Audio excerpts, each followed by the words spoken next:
Hello friends, Ruby story network में आप सभी का स्वागत है। आज की हमारी कहानी का नाम है अर्धांगिनी। साहिल टिफ़िन लेकर ऑफिस के लिए जा रहा था कि तभी उसके पीछे से उसकी पत्नी दामिनी ने साहिल से कहा, अगर तुम कहो तो मैं मार्केट जाकर सामान ले आऊं। साहिल ने कहा, नहीं, तुम सामान की लिस्ट मुझे दे दो, मैं ऑफिस से आते वक्त लेता हुआ आऊँगा। दामिनी ने सामान की लिस्ट पकड़ाते हुए कहा, यह सारी चीज़ें लेते हुए आना। फिर साहिल ऑफिस चला गया और दामिनी अपने काम में लग गई। शाम को साहिल वापस आया तो उसने सामान की थैली दामिनी को पकड़ाते हुए कहा, यह लो तुम्हारा सामान, लिस्ट से मैच कर लेना। दामिनी ने खोलकर देखा तो सिर्फ आधा ही सामान था। उसने साहिल से कहा, इस बार भी तुम आधा ही सामान लाए? साहिल ने कहा, आधा नहीं, जो ज़रूरी था वही लाया हूँ। जो बेकार की चीज़ें थी उसे मैंने हटा दी। दामिनी ने कहा, साहिल, उसमें माँ और बच्चे की पसंद की चीज़ें भी थी।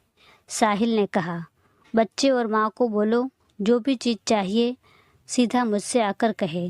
साहिल की कंजूसी से पूरा घर वाकिफ़ था, इसलिए सारे लोग चुप ही रहते थे। साहिल मार्केट के काम खुद ही करता था। कपड़े, राशन सब वह अपनी पसंद की लाता था। आज सामान में अपनी पसंद की चॉकलेट ना देखकर बबलू ने कहा, दादी, पापा इस बार भी मेरे लिए चॉकलेट नहीं लाए। पिछले कितने दिनों से कह रहा हूँ, लेकिन अब नहीं कहूँगा। अब तो मम्मी, मैं आपसे भी कुछ नहीं कहूँगा, क्योंकि आप तो कुछ कर ही नहीं सकते।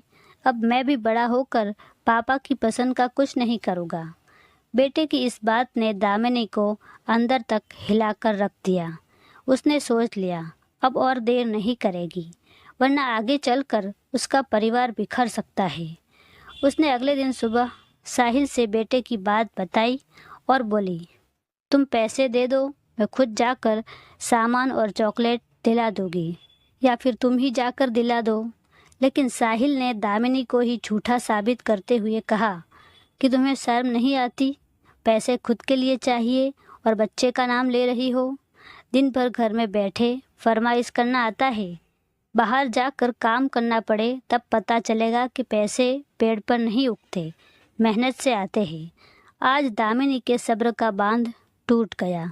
उसने कहा, साहिल, मैं घर छोड़कर जा रही हूँ, क्योंकि मैं नौकरानी बनकर इस घर में नहीं रह सकती। जिस घर में अपनी पसंद का खाना और कपड़ा नसीब ना होता हो, वहाँ रहकर क्या फ़ायदा। जब तुम ही सारे काम करते हो तो घर के काम भी तुम ही कर लिया करो। तुम्हें यह लगता है ना मैं दिन भर घर में बैठी रहती हूँ, तुम्हारे पैसे लुटाती रहती हूँ। पैसों के लिए मैं झूठ बोलती हूँ, मैं पैसों का महत्व नहीं समझती। तो ठीक है, अब से, आज से, बल्कि अभी से तुम करो बचत और संभालो अपना घर, बच्चे और अपनी माँ को। अब मैं तभी लौट कर आऊँगी जब मुझे मेरे सारे अधिकार हासिल होंगे। शाम को जब साहिल ऑफिस से लौटा तो पूरा घर अस्त व्यस्त था। साहिल को उम्मीद नहीं थी कि दामिनी सच में ऐसा कदम उठाएगी। गुस्से में उसने भी दामिनी को फ़ोन नहीं किया। टेबल पर बैग रखा और बड़बड़ाने लगा, तुमको क्या लगता है तुम्हारे बिना मेरा काम नहीं होगा? मैं तुम्हारे बिना यह घर चलाकर दिखाऊंगा। उस दिन उसने घर के सारे काम किए। दोनों बच्चे अभी छोटे थे और माँ से काम नहीं हो पाता था। अगले दिन उसने अपने एक दोस्त से बात करके काम वाली बाई की व्यवस्था की, लेकिन काम वाली बाई ने साहिल की शर्तों पर काम करने से इनकार कर दिया। फिर दूसरी बाई ढूंढी। पहले ही दिन काम वाली बाई के हाथ का खाना खाते ही माँ ने साहिल से कहा, बेटा, इसमें तो तेल मिर्ची ज़्यादा है और स्वाद भी नहीं है। साहिल ने गुस्से में सबके सामने देखा तो सब बिना खाए ही उठकर चुपचाप चले गए। साहिल ने जैसे तैसे खाना चखा तो उसको लगा जैसे उल्टी हो जाएगी। उसने खाना बीच में ही छोड़ दिया। शाम को साहिल ने काम वाली बाई से कहा, खाना अच्छा नहीं बना था। तो काम वाली बाई ने कहा, साहिब, एक बात साफ साफ कह देती हूँ, मेरा काम ऐसा ही है। आपको जमता है तो बोलो, वरना दूसरी काम वाली ढूंढ लो। काम वाली बाई के तेवर देखकर साहिल शांत हो गया। साहिल के लाए हुए सामान को काम वाली ने 10 ही दिन में ख़त्म कर दिया। काम वाली ने साहिल से कहा, साहेब सामान लाओगे तो ही कल किचन में खाना बन पाएगा, पूरा राशन खाली है। साहिल ने आश्चर्य से बोला, इतना जल्दी? काम वाले ने कहा, जल्दी कहाँ साहेब, 10 दिन तक चलाया है। साहिल ने कहा, अरे वह सामान 1 महीने के लिए था और तुमने 10 दिन के अंदर ख़त्म कर दिया। काम वाली ने कहा, इतना ही चलता है और इतना ही चलेगा, आपको सही लगता है तो बोलिए, वरना मैं तो चली। साहिल ने काम वाली को 10 दिन के पैसे पकड़ाए और कहा, कल से मत आना। जैसे तैसे 15 दिन बीत गए। कंजूस साहिल के खर्चे 10 दिन में ट्रिपल हो गए। अब उसे दामिनी की याद आने लगी। अगले दिन साहिल ने सुबह बच्चे और माँ से कहा, सब तैयार हो जाओ, हम कहीं जा रहे हैं। लेकिन किसी की पूछने की हिम्मत नहीं हो रही थी कि कहाँ जा रहे हैं। सब गाड़ी में बैठ गए। साहिल गाड़ी लेकर सीधा दामिनी के मायके जाकर गाड़ी रुकी। दरवाज़ा दामिनी की माँ ने खोला और आश्चर्य से बोली, दामिनी बिटिया, जल्दी बाहर आ, देख कौन आया है। दामिनी तुरंत बाहर आई, अपनी सास और बच्चों से मिली, लेकिन साहिल को देखकर भी अनदेखा कर दिया। बच्चे नानी नानी करते हुए दामिनी की माँ को गले लग गए।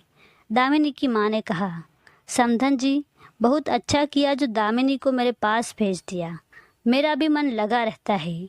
मैंने दामिनी से भी कहा बच्चों को साथ ले आती, लेकिन उसने कहा अगर बच्चे को ले आओगी तो सासू माँ अकेली हो जाएगी और बच्चों की स्कूल भी तो होती है, इसलिए अब जब अगली बार आओगी तब ज़रूर लेकर आओगी।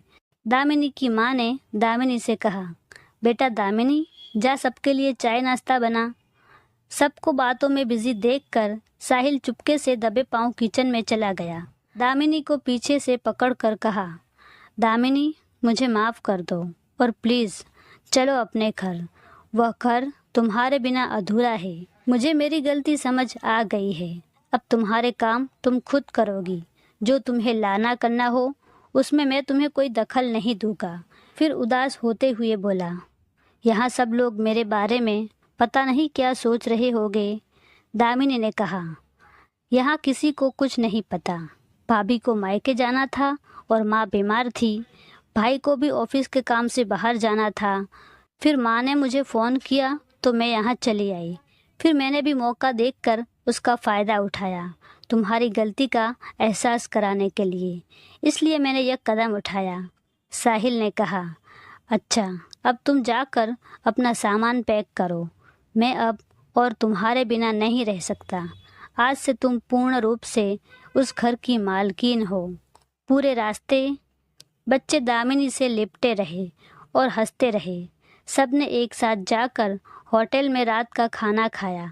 आज दामिनी, बच्चे और माँ के चेहरे की खुशी देखकर साहिल भी बहुत खुश था।